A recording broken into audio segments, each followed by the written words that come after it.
everybody, it's great to see you. Today on Makerhigh, we're going to talk about mold making. The first thing we're going to talk about is a model. It can be pretty much anything, wood or clay or plaster, even some organic material. You just need to make sure that it's going to stay solid when you either coat it or surround it with the mold making material so that it doesn't shift while the mold is becoming a mold and setting up.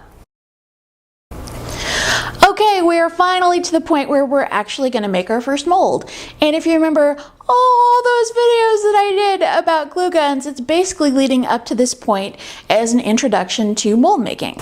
And here we go. All right, take your original, put it down on your glue gun safe mat. This is silicone, but you can use parchment paper, what have you.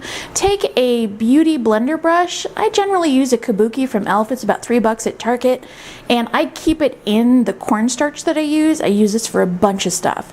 So you're gonna take it and tap the powder into whatever it is you're gonna mold. Now you just have to make sure it gets into all the nooks and crannies and doesn't adhere to the glue itself. Then you're gonna take your glue gun and start covering the piece and make sure you get every inch of it. You just want to make sure that you don't have to go back and fill in any cracks later on. Start at the bottom or one side and continue to work your way around. You should have plenty of work time because the glue will take a couple of minutes to set up. And generally after a minute, I like to go and put a second layer of glue on top of the first layer. Now, if you do this, sometimes you'll get these weird goobers like the one up here in the corner. Wait for it to cool down just a little bit because you don't want to burn yourself. Then you're going to take it and fold it back into the mold that you're making. It's not going to hurt anything, and if anything else, it's going to push the glue deeper into the ridges of what you're making. I like to take a silicone mat and flatten out the top just so when I'm making a mold, it's easier to have everything level. And if you don't like how it looks, just pop it back on and do it again.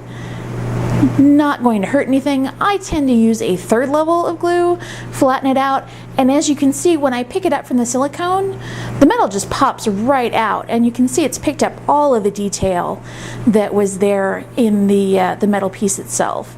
So this is a pretty strong mold, generally well made. This is the first way to do it. The second way, it's a pterodactyl, is to use a push mold.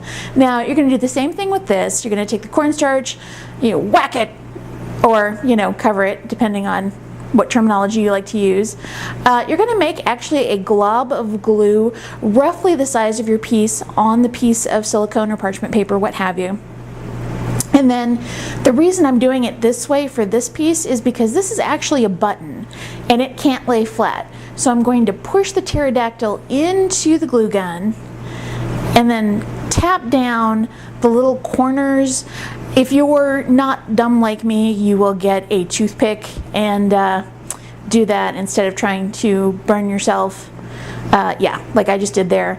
And if you have little pieces, parts that are sticking up, just take your glue gun and run it around the edge, because really you just want to make sure that you're covering the piece around the sides. You want to make sure you don't cover the top when you're doing this, and if you have to clean it up with a toothpick, you can totally do that.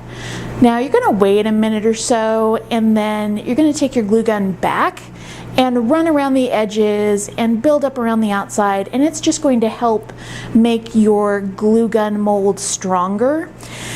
And this guy actually demolded really, really well, and I, doofus that I am, thought I pressed the record button, but I didn't.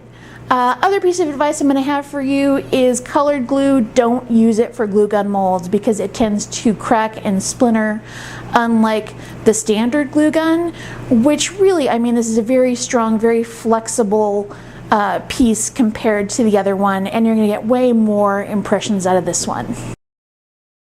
So what are glue gun molds best for? Well, mostly clay. I don't work in clay very often, but I know that this is big in the clay making community. A lot of people will use these for cabochons or making copies of the sculpts that they've done. And it is relatively inexpensive, but again, it doesn't last a super long time. So you're going to have to make sure that whatever your model is stays in really good shape so you can make several molds out of it. If it's something that you're going to be making like hundreds of copies of, you're going to want to wait a while and then take a look at some of the other molds that we make, because those are going to be more cost effective depending on what you're casting. And then you're going to push it real good.